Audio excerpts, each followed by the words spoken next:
नमस्कार दोस्तों, आज फिर आपका स्वागत है क्राउन इमिग्रेशन के यूट्यूब चैनल पर। तो आज की जो हमारी वीडियो है वो है MBBS in Germany in public universities, free MBBS in Germany. उसके बारे में मैं फैक्ट बताऊंगा। हमारी जितनी भी वीडियोस होती हैं उन वीडियोस में ऑलवेज हम ट्रुथ बताते हैं, फैक्ट बताते हैं, पैरामीटर्स बताते हैं। हमारा काम मोटिवेशंस देना नहीं है। और मैंने देखा बहुत सारे कंसल्टेंटों की मैं वीडियोस देखता हूँ जर्मनी के बारे में, MBBS के बारे में। वो ऐसे बताते हैं कि उससे ये पता चलता है कि उस पर्सन को जर्मनी की ABC के बारे में मालूम नहीं है। तो जर्मनी में हम नंबर ऑफ़ स्टूडेंट्स को पढ़ने के लिए भेजते हैं, नॉट इन मेडिकल।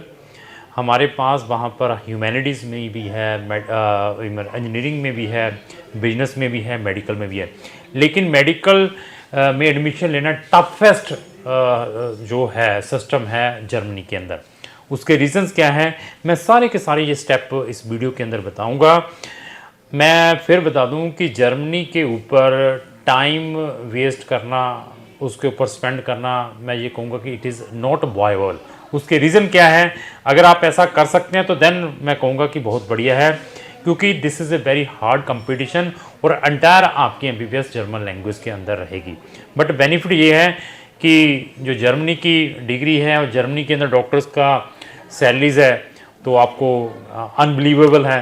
तो दैट इज़ द बेनिफिट। और entire MBBS free of cost है। मैं अभी जब फ्री का वर्ड यूज़ करता हूँ तो सामने वाले को लगता है कि बहुत ईजी है। तो मैंने अभी कुछ दिन पहले आईमेट के बारे के फैक्ट के बारे में बताया था कि मेरे भी बच्चे आई थिंक सो 18-19 अपेयर्ड हुए थे। नॉट ए सिंगल स्टूडेंट उस आईमेट एग्ज़ाम को क्वालिफाइड कर पाया है। इवन मेरा जो बच्चा था उसने एक maximum marks I think so 38 या 36 लिए हैं। तो उन्होंने भी अपना टाइम वेस्ट किया। उसमें से 2 स्टूडेंट्स ने जो अनदर कंट्रीज़ के ऑप्शंस लिए थे वो शेंगन में पहुंच गया है, रोमानिया में। तो मैं ऑलवेज बात ये आपको बताना चाहता हूँ, अगर आपने इटली में, जर्मनी में अपना ट्राई करनी है तो ऑलवेज साथ में सब्स्टिट्यूशंस लेकर चलना है। इनके ऊपर टोटली डिपेंड नहीं रहना है। इसके जो परसेंटेज हैं आप ये लेकर चलिए 1-2% है। तो इसका प्रोसेस बताऊंगा जर्मनी का। अभी आप ये देखिए कि जर्मनी से रिलेटेड हमारी एक डेडिकेटेड प्लेलिस्ट है।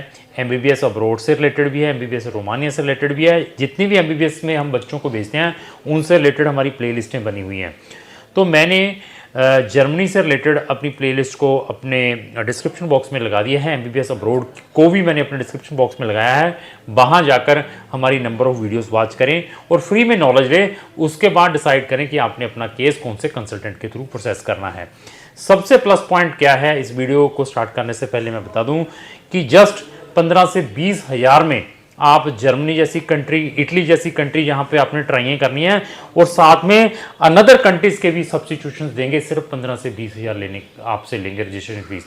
एक रजिस्ट्रेशन फीस के ऊपर आपको MBBS के इतने बेनिफिट मिल सकते हैं। अनदर कंसल्टेंट के पास जाएंगे तो आईमेट के नाम पर, इटली में फ्री स्टडी के नाम पर लाखों रुपए आपके लग जाएंगे just for appearing in the exam, जो कि हम 15-20 हज़ार में करके देंगे। तो साथ में आप जर्मनी की ट्राई करना चाहते हैं उसमें भी साथ में और ना शेंगन कंट्रीज भी मिल सकती हैं। अगर ऐसे बेनिफिट वो कोई भी हम आपसे ओरिजिनल डॉक्यूमेंट नहीं लेते हैं। और इवन एडमिशन के बाद कुछ हमने 15-20 हज़ार की फीस रखी, बाकी फीस हमारी सारी की सारी वीज़ा के बाद है। ऐसे फीचर्स जरूर चेक करने हैं जब भी आपने अपना केस MBBS का स्पेशली यूरोपियन या किसी भी कंट्री में डालना है। तो ऐसी चीज़ों को चेक करने के बाद अपने कंसल्टेंट की सिलेक्शन करनी है। तो इसमें मैं 2-3 वर्ड यूज़ करूंगा, जैसे मैंने TMS हो गया, FSP हो गया, अप्रोवेशन हो गया। ये क्या वर्ड हैं उनको मैं 1 बाय 1 आपको बताऊंगा। सबसे पहले इंडिया की 12th ईयर की स्टडी जर्मनी के अंदर रिकॉग्नाइज नहीं है। तो बच्चे के पास 13 साल की स्टडी होनी चाहिए, मतलब 12th के बाद आपके पास 1 साल का किसी भी यूनिवर्सिटी या कॉलेज का 2 सेमेस्टर के ट्रांसक्रिप्ट होने चाहिए। Then you can directly get the admission in bachelor in Germany. अभी बच्चों के पास ये चीज़ें होती नहीं हैं, तो उनके लिए बच्चे कहते हैं इसके अलावा हमें कोई ऑप्शन बताया जाए, जो मेडिकल में हमने जाना है तो हम फर्दर क्या करें। ऐसे है कि मेडिकल की सारी जितनी भी डिग्रीज हैं वहाँ पर, स्पेशली MBBS इंटायर वहाँ की पब्लिक यूनिवर्सिटी में जर्मन लैंग्वेज में है। आपके पास V2 लेवल तक जर्मन लैंग्वेज आनी होनी चाहिए। अगर है तो फर्दर आपका प्रोसेस स्टार्ट होगा। तो फर्दर प्रोसेस कैसे स्टार्ट होगा उसके बारे में मैं इस वीडियो में बताऊंगा। 2-3 इसके अंदर सिस्टम है जगह आपने जर्मनी में एडमिशन लेना है। अगर आपके पास B2 लेवल का, फिर मैं बताऊं B2 लेवल का जर्मन सर्टिफिकेट है, तो आप वहां पर TMS एग्जाम देके, test for medical students, TMS आप गूगल में डालेंगे तो आपको पता चल जाएगा, जो कि वहां की बहुत सारी यूनिवर्सिटीज उस टेस्ट के बेस के ऊपर स्टूडेंट को एडमिशंस देती हैं मेडिकल MBBS में, TMS एग्जाम। बट ये TMS exam entirely in German language में है। एक तो मैंने आपको ये वे बता दिया, लेकिन जर्मनी के अंदर कुछ चीजें इससे पहले जो इंडियन नेशंस हैं, जो उनकी एजुकेशन, नॉट इंडियन नेशन, जिनकी एजुकेशन इंडिया से हुई है, उनको कुछ और भी प्रिकॉशंस लेने पड़ते हैं। वो प्रिकॉशंस क्या है? उनको एग्जाम है टेस्ट एज एग्जाम, वो इंडिया के अंदर ही देना पड़ेगा, चाहे उसने मेडिकल में जाना है, चाहे ह्यूमैनिटी, चाहे इंजीनियरिंग, चाहे बिजनेस में जाना है, तो टेस्ट एज एग्जाम पहले इंडिया से ही देना पड़ेगा। This is the prerequisite requirement. उसके बाद उसको अपना APS करवाना पड़ेगा। तो ये these are the 2 important things.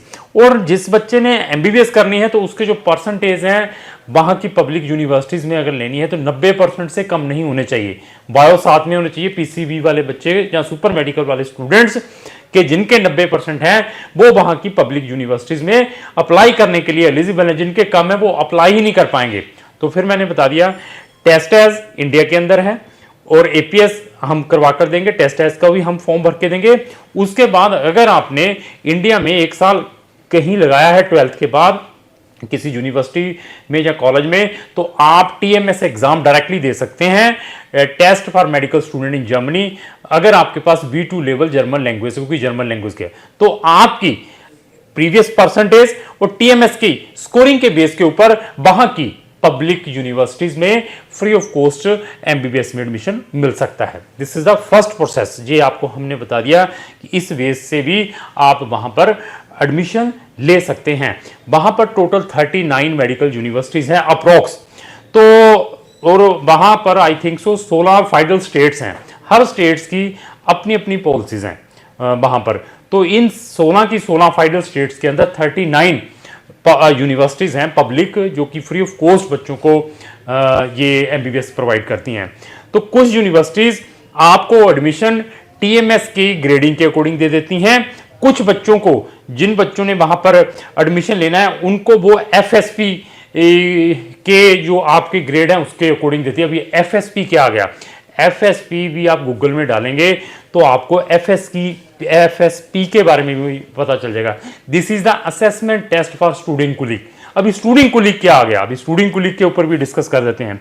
Student colleague क्या है कि बच्चा कहता है कि मैंने 12th कर ली है और मेरे पास V1 भी है या V2 भी है। अभी मेरे पास BA फर्स्ट ईयर इंडिया के अंदर नहीं है, मैंने BSc फर्स्ट ईयर नहीं की है। तो उन बच्चों के लिए जिन्होंने 12th इंडिया से की हुई है, मतलब 12th के बाद उन्हें टेस्ट दे दिया, APS करवा लिया, तो वो बच्चे वहां जाकर स्टूडेंट कुलीग कर सकते हैं। This is a foundation program. Student colleague को हम इंग्लिश में student colleague, this is the German language, इसको हम फाउंडेशन प्रोग्राम कहते हैं। तो ये फाउंडेशन प्रोग्राम भी 5 टाइप के हैं। 5 टाइप कैसे हैं? अगर आप इंजीनियरिंग के स्टूडेंट हैं तो आपको डिफरेंट टाइप का देना पड़ेगा। अगर ह्यूमैनिटीज के हैं आपको डिफरेंट टाइप का देना पड़ेगा। अगर आप मेडिकल के स्टूडेंट हैं तो आपको डिफरेंट टाइप। तो मेडिकल के स्टूडेंट्स के लिए M टाइप स्टूडेंट कुलीग लगता है। तो M टाइप स्टूडेंट कुलीग आप डालेंगे गूगल में तो आपको पता चल जाएगा। M टाइप का जो आपने स्टूडेंट कुलीग करना है, ये टोटली फ्री ऑफ कॉस्ट है, 1 साल का है, जो कि इंटायर इन जर्मन लैंग्वेज में है। तो स्टूडेंट कुलीग में एडमिशन लेना है तो जर्मन होनी चाहिए। 12th के बाद आपने B1 या B2 की है, उसके बाद आप directly student colleague M type पे एडमिशन ले सकते हैं, जो कि 1 साल का चलेगा। स्टूडेंट कुलीग करने के बाद आपको इसका असेसमेंट टेस्ट देना पड़ेगा, जिसको हम FSP कहते हैं। FSP को क्लियर करने के बाद जो आपके ग्रेड आएंगे, उस ग्रेड के अकॉर्डिंग और आपके 12th के ग्रेड के अकॉर्डिंग, तो वहां की कुछ यूनिवर्सिटीज आपको मेडिकल में एडमिशंस देती हैं। तो this is the process for MBBS in Germany. तो अभी आपके ऊपर डिपेंड है कि आप अगर फर्दर अगर जर्मनी में जाना है तो किस वे से जा सकते हैं। हमारे पास ना इटली, ना कहो कि जर्मनी, हमारे पास कम से कम आप ये लेकर जो शेंगन के अंदर 16 से 17 कंट्रीज हैं। अभी बच्चे फ्री के नाम पर जब बार बार कहते हैं, तो मैंने जर्मनी भी बता दिया आपको, इटली के बारे में भी बहुत सारी मेरी वीडियोस हैं, तो MBBS इनका क्लियर कर दिया। तो इसके अलावा हमारे पास कंट्रीज कौन सी है, लाटविया है, लिथुनिया है, एस्टोनिया है, चेक है, हंगरी है, पोलैंड है, स्लोवाकिया है, स्लोवानिया है, ग्रीस है, ऐसी ऐसी कंट्री भी है। इटली, जर्मनी मैंने बताया है, माल्टा जैसी कंट्री है, उधर रोमानिया, बुल्गारिया और क्रोएशिया जैसी कंट्रीज हैं, साइप्रस जैसी कंट्री हैं। इनमें हम बच्चों की हेल्प कर सकते हैं अगर आपने एमबीबीएस पेड में इन कंट्रीज से करनी है। तो जो बच्चे 35-35, 40-40 लाख रुपया साल का यूके के अंदर एमबीबीएस में खर्चते हैं, आयरलैंड जैसी कंट्रीज में करते हैं, मलेशिया को तो मैं बिल्कुल रिकमेंड नहीं करता, जो लाइसेंसिंग ही नहीं देती इंटरनेशनल स्टूडेंट्स को, वहां पर भी 20-20 लाख रुपया खर्चते हैं, तो उनको मैं यही रिकमेंड करूंगा, think only about the Schengen European countries. और हम जैसे मैंने इटली के आपको जर्मनी के बारे में एक्सप्लेन किया है, इसी तरीके से हमें हर एक कंट्री के बारे में नॉलेज है। आप एमबीबीएस इन चेक रिपब्लिक डालेंगे गूगल में तो हम मिलेंगे, एमबीबीएस इन लाटविया डालेंगे तो हम मिलेंगे, हंगरी डालेंगे तो हम मिलेंगे। उन वीडियोस को आप वॉच करें, उसके बाद डिसीजन लें। तो मैं फिर बता दूं, 2024 में जिन बच्चों ने एमबीबीएस अब्रॉड से करनी है वो इमीडिएटली हमें कांटेक्ट करें। मैं फिर बताऊं, हमें 6 से 12 मंथ बिफोर कांटेक्ट करते हैं तो उसमें बेनिफिट क्या है, मैं मैक्सिमम से मैक्सिमम ऑप्शंस आपको प्रोवाइड कर सकता हूं। ये नहीं है कि मैं नीट एग्जाम देने के बाद कांटेक्ट करूंगा। नीट एग्जाम की वेटिंग करेंगे तो आपको नेक्स्ट ईयर जाना पड़ेगा। तो मैंने फिर बताया, नीट एग्जाम आप 2024 में जरूर दो, लेकिन अपना प्रोसेस भी स्टार्ट कर लो। मैंने कुछ दिनों पहले बताया कि अगस्त सितंबर 2024 के कुछ कंट्रीज ने अपने पोर्टल भी खोल दिए हैं एमबीबीएस के लिए भी। तो डिसीजन इज योर कि आप चाहते क्या हैं। तो क्राउन इमिग्रेशन के पास एमबीबीएस से रिलेटेड, इवन अनदर कंट्री से रिलेटेड बहुत अच्छा नॉलेज है। हमारे 2 चैनल हैं, चैनलों पर जाकर आप चेक करेंगे तो आपको आइडिया हो सकता है कि क्राउन इमिग्रेशन इन चीजों में कितना एक्सपीरियंस है। अप्रोवेशन के बारे में डिस्कस करेंगे। एक अप्रोवेशन वर्ड है APPROVATION, तो गूगल में डालेंगे अप्रोवेशन इन जर्मनी, तो this is called state license practice as a doctor. इसका मतलब ये है, तो हर स्टेट में आपने जहां पर प्रैक्टिस करनी है जर्मनी में जाकर, तो वहां पर आप एमबीबीएस के बाद में लाइसेंस कैसे ले सकते हैं। अगर आपकी जो एमबीबीएस है किसी फॉरेन कंट्री से है, तो आप एज ए डॉक्टर प्रैक्टिस करना चाहते हैं जर्मनी के अंदर, उसमें हम आपकी कैसे हेल्प कर सकते हैं। इवन जर्मनी में अगर आपने कोई स्पेशलाइजेशन करनी है इंग्लिश के अंदर, वो कुछ प्रोग्राम्स में भी हम आपकी हेल्प कर सकते हैं।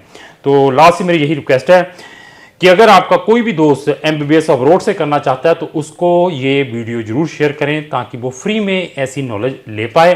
तो लास्ट रिक्वेस्ट एक बार और भी है कि अगर आपको जो मेरी वीडियो चलेगी इसको लाइक एंड शेयर करना है। Thank you.